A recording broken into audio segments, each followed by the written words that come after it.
شروع اللہ کا نام لے کر جو بڑا مہربان نہایت رحم والا ہے۔ السلام علیکم سامعین محترم، پیارے مسلمانوں، آج ایک حدیث مبارک آپ کو پڑھ کر سنواتا ہوں۔ انشاءاللہ آپ کا بھی ایمان تازہ ہوگا اور میرا بھی ایمان تازہ ہوگا، اور آپ جتنا اس حدیث مبارک کو شیئر کریں گے اپنے دوست احباب میں تو انشاءاللہ آپ بھی اس کار ثواب میں شامل ہو جائیں گے انشاءاللہ۔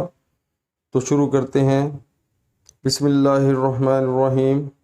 اور اللہ پاک کے اس فرمان کی تشریح کی نیکی یہی نہیں ہے کہ تم نماز میں اپنا منہ پورب یا پچھم کی طرف کر لو، بلکہ اصلی نیکی تو اس انسان کی ہے جو اللہ کی ذات و صفات پر یقین رکھے اور قیامت کو برحق مانے اور فرشتوں کے وجود پر ایمان لائے اور آسمان سے نازل ہونے والی کتاب کو سچا تسلیم کرے، اور جس قدر نبی رسول دنیا میں تشریف لائے ان سب کو سچا تسلیم کرے، اور وہ شخص مال دیتا ہو اللہ کی محبت میں اپنی حاجت مند رشتہ داروں کو اور نادار یتیموں کو اور دوسرے محتاج لوگوں کو اور تنگ دست مسافروں کو اور لاچاری میں سوال کرنے والوں کو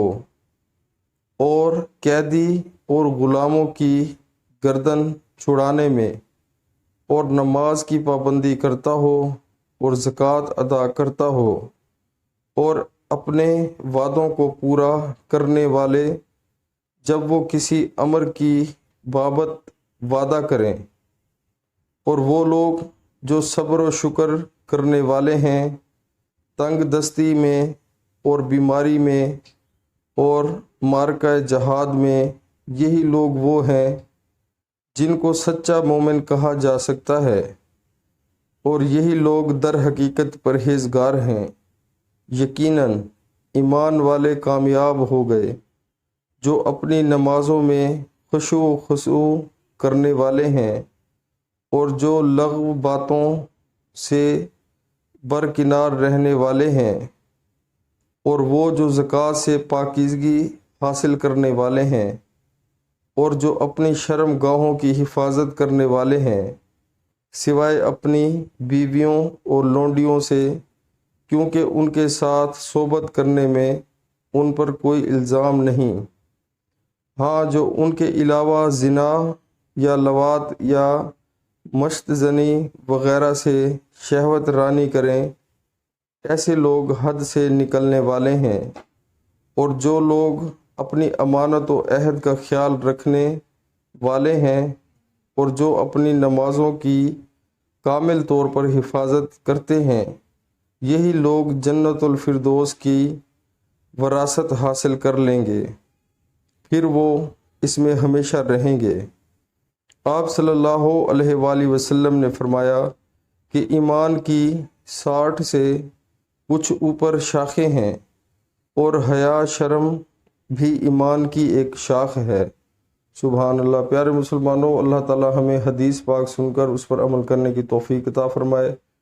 پیارے مسلمانوں، اس حدیث مبارکہ میں بہت ہی تفصیل سے ہمیں بتایا گیا ہے کہ جو مومن انسان ہے، مرد ہو یا عورت، وہ کس طرح کا ہونا چاہیے، جو زنا نہ کرے، جو جھوٹ نہ بولے، جو امانت دار ہو، اور جو مسافروں کو وہ خیال کرے، اور تنگ دست جو لوگ ہیں ان کا خیال کرے، اپنے رشتہ داروں کا خیال کرے۔